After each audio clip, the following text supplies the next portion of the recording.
Good morning, BookTube. Welcome to another video. My name is Glenn. This is Glenn's Bookshelf, and wanted to talk today about the Read What You Own challenge, which officially starts today. And it is hosted, sponsored, created by Ollie at CriminOlly. And I will link to his video discussing the Read What You Own challenge below. And I will also link to Alan's reads. His video was actually my introduction to this challenge. And I had been thinking about the challenge ever since I watched Alan's video. And at first, I wasn't inclined to take it up. I am not very good at denying myself things, of putting rules on myself, although I have occasionally done sort of less structured, less formal kind of book buying pauses, and essentially that's what I'm going to do here.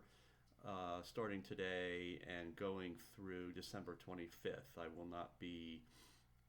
don't intend to buy any new releases, hardcover or paperback, and I'm not going to go to any of my favorite used bookstores. So I am going to read what I own and take advantage of this opportunity to kind of think about my book reading philosophy and my book reading goals.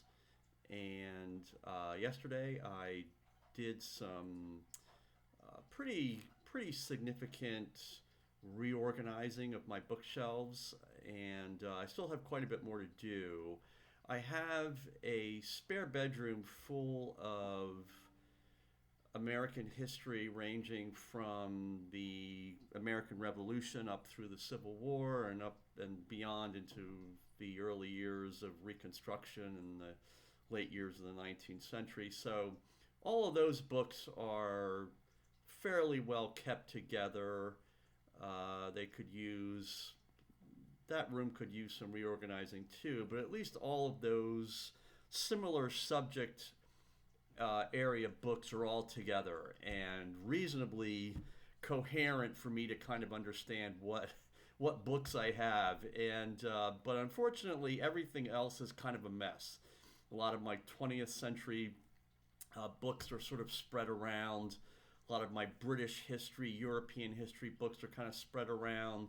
Some of my other religious nonfiction books are spread across a couple different bookshelves, and my fiction books were sort of all over the place too. And so yesterday I began the work of reorganizing those books. I've got nearly all of my fiction books into two bookshelves.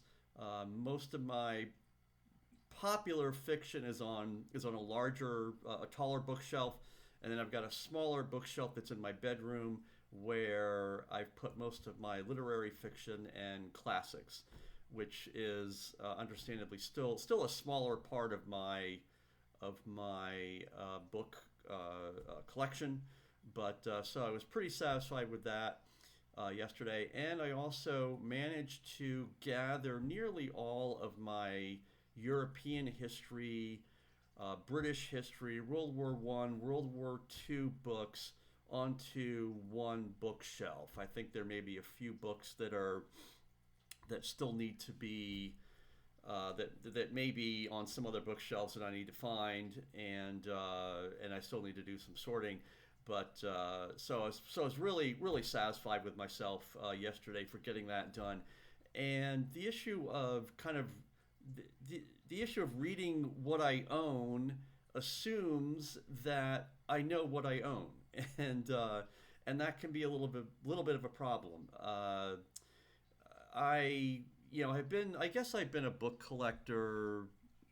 I probably started in my teens with with Stephen King books, and then as I got into my 20s, I began to read, more nonfiction. I was on, was a member of the Book of the Month Club, I think, for a little while. So I had some books, but I really went on a book buying rampage in my 30s and 40s when I entered my first professional job, and also I have to imagine that's probably not long after Amazon got itself going, and so my 30s and 40s were years of buying lots of books without really any thought of, do I have room for these books? What am I going to do when I can't, keep all these books anymore? I sort of bought books like there was just no tomorrow, and that kind of started to taper off as I got into my 50s, and I started to think a little bit more about, what did I really want to own and what did I really want to read. And so so the book buying has slowed down a bit. I have started to get some of my books from the library and think about, which books I want to have on Kindle, that sort of thing, which books I want to just, what books do I think I really need new copies of, and which books can I just get at a used bookstore. Something to both sort of keep a cap on the costs, but also think about the space issues that I have. So I'm, really need to spend some time thinking about that. But the Read What You Own challenge has also, again, as I mentioned, sort of raised the issue of do I even know what books I own? And when I go into a bookstore and I'm thinking about buying a book, I need to think about, okay, do I already have books on that subject? And if it's the issue of nonfiction. And a case in point, just in the last few weeks, a new book on the 1929 Wall Street stock market crash was published, and the author is a well-known economist, journalist, writes, I think, for the New York Times, Andrew Lee Sorkin, I want to say his name is, and so he just came out with a new book on the stock market crash of 1929 that I thought of getting. And my first thought was, well, okay, I've kind of gotten away from buying new releases, or at least impulsively buying new releases, and I thought, well, let me wait till I can see a book review of it, if the New York Times does a book review of it, which they did this weekend. And their book review was kind of middling, kind of modest, not enthusiastic about it. But then I kind of got to thinking, well, I'm pretty sure I have at least one other book on the stock market crash of 1929. And as it turns out, I have two. And one of them is from the classical economist John Kenneth Galbraith, The Great Crash, 1929. And the other book I own is Rainbow's End by Maury Klein, The Crash of 1929. So that raises the issue of, if I have two books on the stock market crash of 1929 that I don't think I've read, do I need to buy a third? And the answer to that, I think, is going to be no. So I'm thinking about, since the new release of the Andrew Sorkin book has sort of triggered my interest in, the Wall Street crash of 1929 again, maybe I'll give one of those two books a read.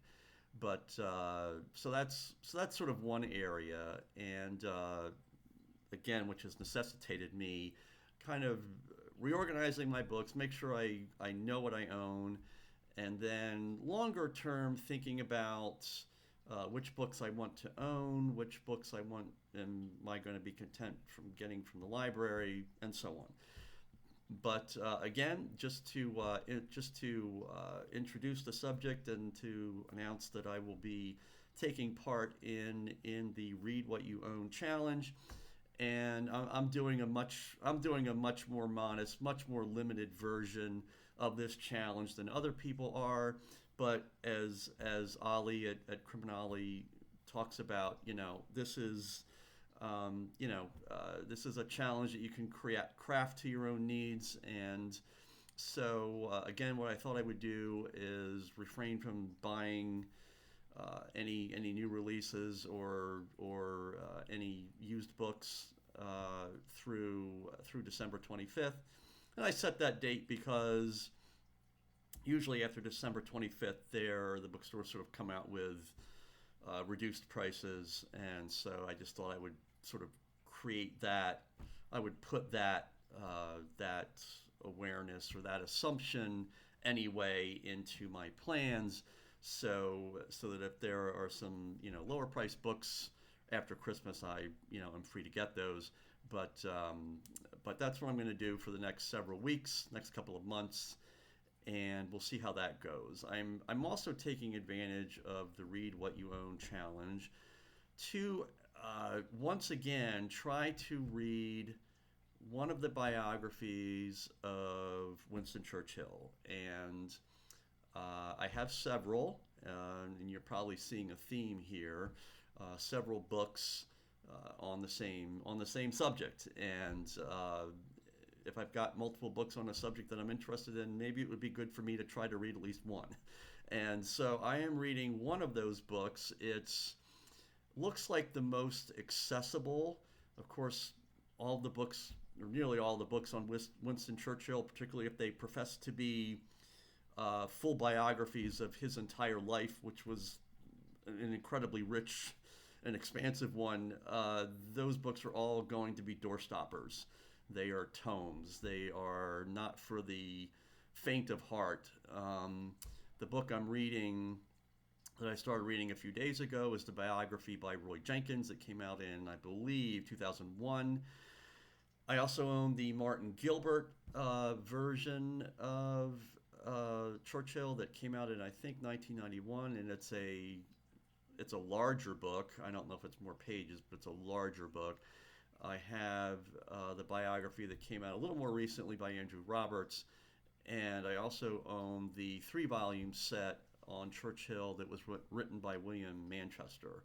I have the last 2 volumes of the book in paperback, and I own the first volume on my Kindle. But I'm going to read the Roy Jenkins book. It's 900 pages, and so me with my limited attention span, we'll see if I stick to it.